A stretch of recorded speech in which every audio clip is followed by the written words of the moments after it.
guys, welcome to Shama TV. We're shooting from the Dallas Digital Summit. Today I have with me Austin Knight, who heads up UX for Hubspot's website. Obviously gets hundreds and thousands of visitors a month. Austin was also a speaker here at Dallas Digital Summit, and this is a very interesting episode because this is the anti-best practices for websites episode. So when I spoke to Austin, just briefly before the cameras were on, I asked him, hey, can we talk about best practices for website? And he said, you may not like my answer. So I said, great, let's do an anti-best practices. So tell us about your anti-best practices philosophy. Yeah, so I think that best practices they can make for really great content, right? Like people love to write about best practices and readers love to consume best practices content. It's, you always see like the top 15 X for doing Y or whatever it may be. So I think that they actually do hold a certain role in your marketing strategy or in your design strategy or whatever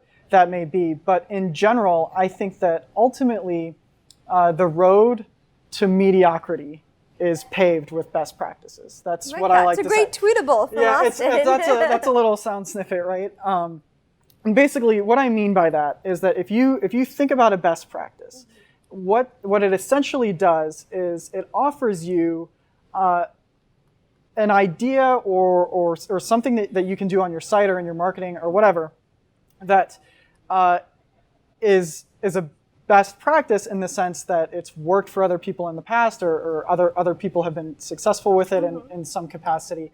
But at the same time, it completely exists outside of the context of your unique product, audience, or business. And it's completely accessible to anybody. If it's in a blog post that has 10,000 views a week or whatever, that's 10,000 other people that are going to be taking that advice and doing the same thing as you. So using best practice, if you use exclusively best practices, that's a way to get yourself to exactly what a best practice is, which is what everybody else is generally doing. Got it. So no differentiator then, and you're painting with, it sounds like, too wide a brush. Right. So I think that in the best way to think about a best practice is that it can exist as a guideline, right? Mm-hmm. So say that you're a small business and you have no baseline for the design that you're going to be creating for your site. Maybe you're starting from scratch. You don't have any quantitative or qualitative data that you've collected. Right. You don't have an audience yet, whatever. You can start with a best practice as a guideline, but then you're immediately first, you're going to want to ask yourself, why am I doing this? What are we actually trying to achieve with this? What's the reasoning behind our implementation of this best practice?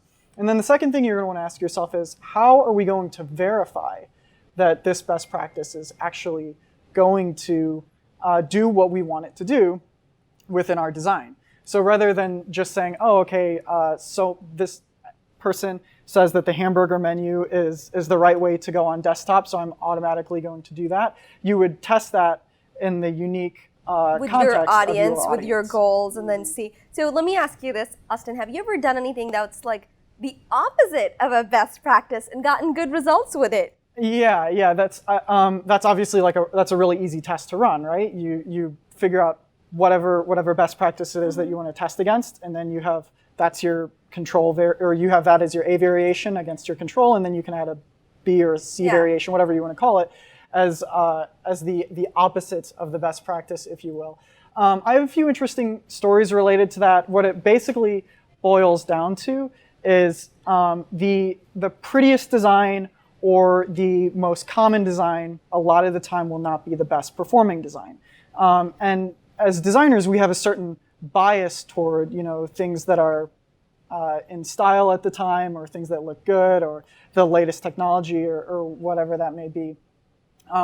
But actually, especially from a UX perspective, creating a design that just works for your user and helps the user accomplish what they came to your site to accomplish is usually the better way to go. And sometimes that can kind of go against a little bit of the trends or the best practices mentality. With that said, I think that whenever we think about innovation with a site, it's important to separate the organic trends or organic best practices from the aesthetic trends and aesthetic best practices. This is something, I actually have an entire episode on a podcast that I run called the UX and Growth Podcast. All right, we'll make sure that we have the link down there for people who want to check it out. It's I run it with a couple software engineers from Hubspot that are on the growth team, and basically we talk about like the role that best practices and design trends should play in the design work that you're doing. And the way that I break it out is if you take like an organic trend or an organic best practice, that's something that exists naturally out of necessity for perhaps it's the progression of the design mediums that we're working in. Now we have multiple different devices. Perhaps it's related to innate user behaviors or whatever they may be. And those represent the foundation and the structure of design. So you wouldn't necessarily want to say, if you were designing a car, for example, you wouldn't want to say, okay, everybody says that the best practice for a car is to have doors on it. I want to break the mold and do something against the best practice, so I'm going to design a car with no doors. That's not exactly a great way to go, right? Right.